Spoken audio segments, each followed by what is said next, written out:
Então, senhores, eu vou falar agora sobre o RIPIAN, tá? RIPIAN é isso aqui, ó, é um livro, ele tem 120 páginas, tá? É o Regulamento Internacional para Evitar Abarroamento no Mar. Então, mundialmente, a gente faz uso do RIPIAN, tá? Então, as regras que contém o RIPIAN são regras internacionais, tá, senhores? Então, o que a gente utiliza aqui no Brasil é o que o pessoal faz uso também na Rússia, faz uso no Japão, nos Estados Unidos, na China, são regras internacionais. Que regras são essas? São regras referentes à nossa condução no tipo de trânsito da embarcação. Então, quando eu estou no trânsito de uma cidade, eu tenho que respeitar as regras de trânsito da cidade que tem no Código de Trânsito, no caso, o Código de Trânsito Brasileiro. Já quando eu estou no mar ou no rio, eu respeito as regras do RIPIAN, Regulamento Internacional para Evitar Abarroamentos no Mar, tá ok? Então, esse aqui é as regras principais que eu vou estar citando agora para os senhores, tá ok? Bom, essas regras são basicamente, muitas delas, a gente tem aqui alguns conceitos, tá? Vamos começar com um conceito aqui, ó. Primeiro, embarcação sem governo, tá? Embarcação sem governo é uma embarcação incapaz de manobrar. Bom, vou fazer uma comparação agora. Quando nós estamos numa estrada e o veículo dá um problema, que a gente não consegue continuar a nossa viagem, a gente deve encostar, tá certo? E devemos sinalizar. A gente sinaliza primeiramente com um triângulo, não é isso? Tem que ter um triângulo no automóvel. Depois a gente pode até utilizar alguns galhos de árvores aí para ajudar a sinalização.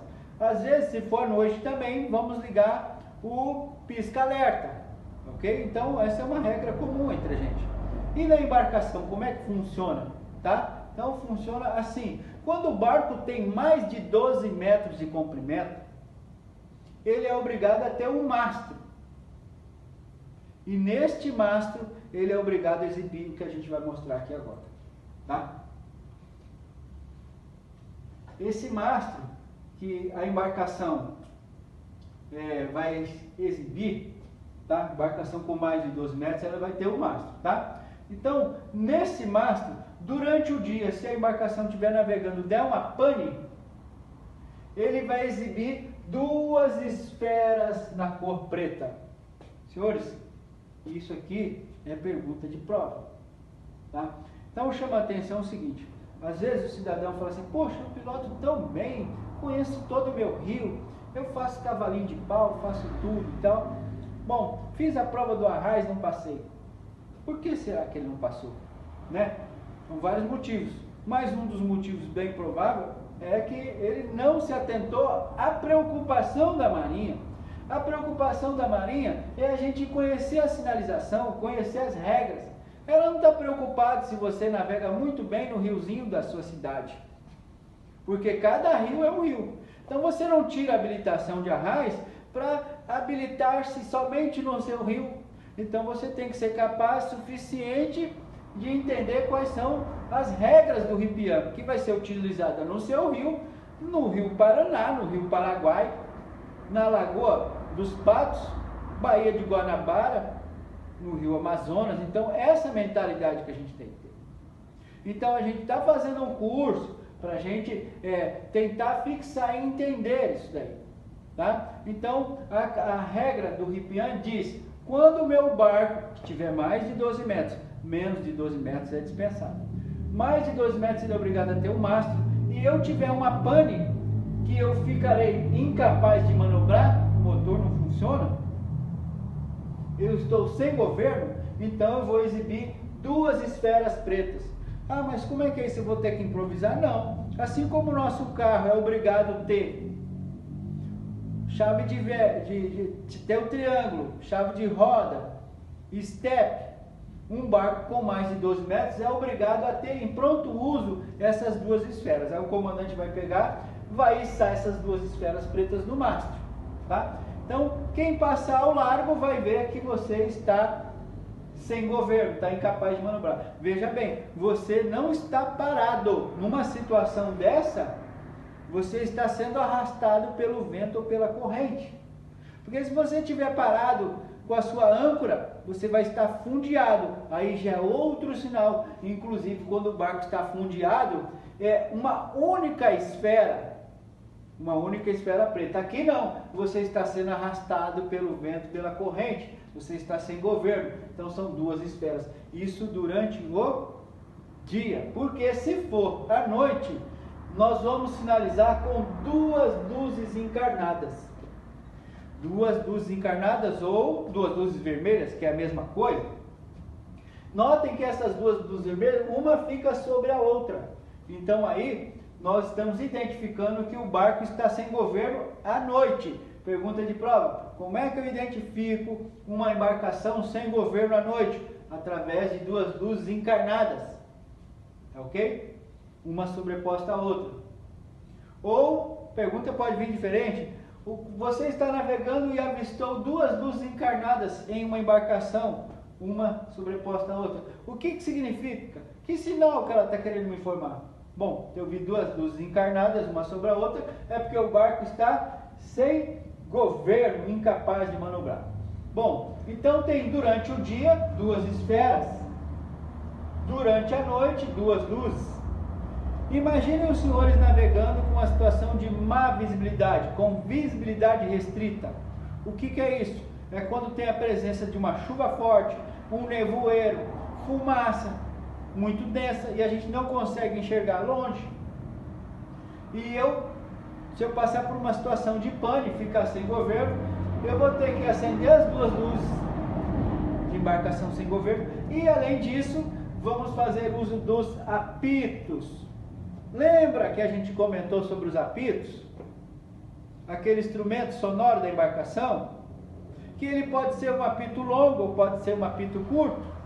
Lembrando que o apito curto, a duração de 1 segundo, o longo é de 4 a 6 segundos.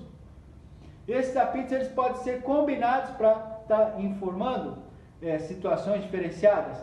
Então veja bem, neste caso, quando eu estiver em um nevoeiro, estiver numa chuva forte e o meu barco deu uma pane, eu vou sinalizar para as outras embarcações que eu estou sem governo através de duas luzes encarnadas e um apito longo e dois curtos. Então, se eu estou navegando numa região onde eu não estou enxergando perfeitamente e eu escuto um apito longo, que é de 4 a 6 segundos, não é isso?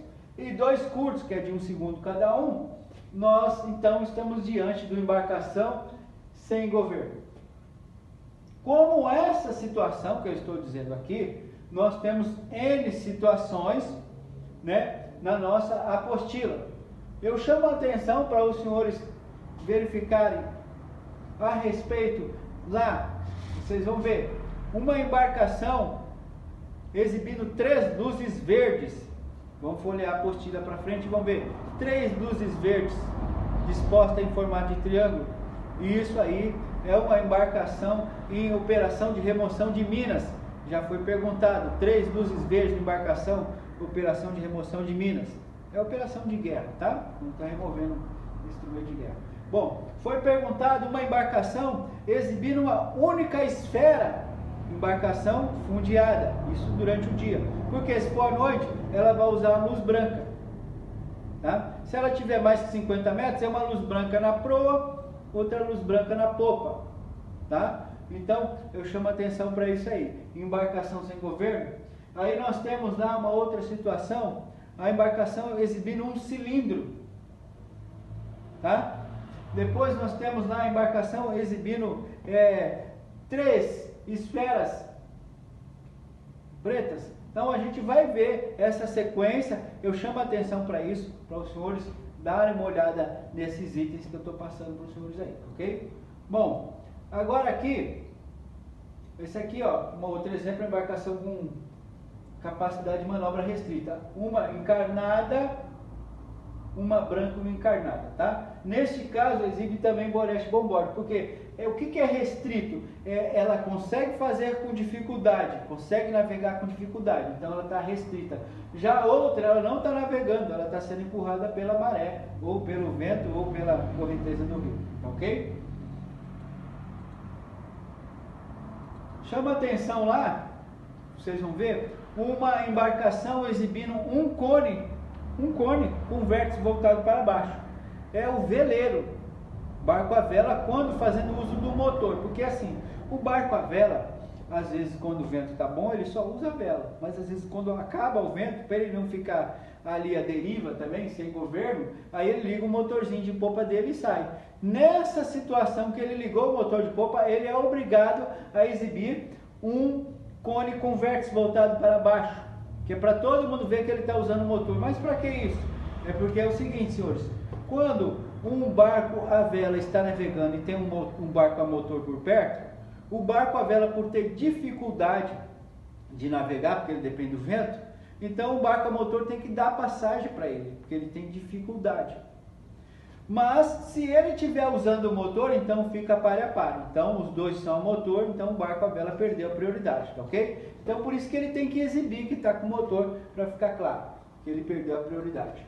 Bom, vamos falar agora de velocidade de segurança, tá? Senhores, a Marinha, ela não faz uso de radar para verificar a velocidade que os senhores estão utilizando ali no trecho. Existe radar para isso? Existe, mas ela não utiliza assim. Radar que existe para isso vai estar numa lancha grande, vai estar numa situação de uma grande embarcação de marinha, né? Mas essas lanchinhas patrulha não vão ter radar para isso. Mas a gente chama a atenção o seguinte: quando a gente estiver passando perto de uma região portuária, a gente sempre reduz a velocidade. Vamos reduzir a velocidade por dois motivos. Primeiro, porque você em alta velocidade, você chega de um ponto para outro sem que ninguém te perceba, e esse é um momento que a gente pode causar uma colisão com outra embarcação. Esse é um motivo. Outro motivo é muitas vezes quando a gente está correndo, dependendo do tipo do motor e da lancha, é criada aquela marola. Lembra daquela marola, aquela onda? Aquela marola, quando ela entra em contato com a margem do rio, vai causar assoreamento. Vai estar desbarrancando o rio, vai estar aí fazendo com que o rio se torne menos piscoso, vai fazer com que o rio ele se torne mais raso. Esse é um fato, isso que é lógico ao longo do tempo. Mas outro fato é o seguinte: se tiver embarcações atracadas, aquelas embarcações miúdas, aquela embarcação de um pau, ou então até mesmo lanches, quando você passa e faz a marola, essa marola vai fazer com que um barco bata no outro. Um barco batendo no outro vai causar danos a essas embarcações. Então é regra, passou por região de grande quantidade de embarcações, mesmo que elas estejam atracadas, a gente diminui a velocidade para evitar a marola. Porque numa dessa daí, pode ter alguém chegando naquele barco que está ali já colocando um motor de popa num barco daquele que esteja na barranca daquela, e aí o cara se desequilibra e cai, causa um acidente, ele pode estar ali morrendo, você nem vai perceber, porque você já foi embora. Então, atenção à velocidade de segurança, tá? Vamos reduzir a velocidade sempre quando chegar nesse trecho. Mas tem uma velocidade especial, que é quando a gente entra no porto, a gente também tem que reduzir. Tá? Quando a gente chega numa praia, aí o Ripian diz que a entrada na praia, velocidade é de 3 nós. Então eu tenho que ter 3 nós para entrar numa praia e 3 nós para sair. Tá? Nó é unidade de velocidade para embarcações. Eu não vou falar em quilômetro para não confundir, para vocês não confundirem. Mas é uma caminhada lenta. Tá? 3 nós. Então eu entro a 3 nós e saio a 3 nós. Tá? E quando eu vou entrar numa praia, eu entro sempre na perpendicular com ângulo de 90 graus, ou seja, velocidade de 3 nós, 90 graus. Perguntinha de prova: como é que eu entro? Com 3 nós e 90 graus, tá ok? Para evitar que a gente fique fazendo zigue-zague e atinja alguém na praia, tá? Detalhe, falando em praia, quem é responsável por organizar as praias, onde tem que entrar barco, onde tem que sair, é a prefeitura local. Então, se perguntar na prova, quem é que organiza as praias?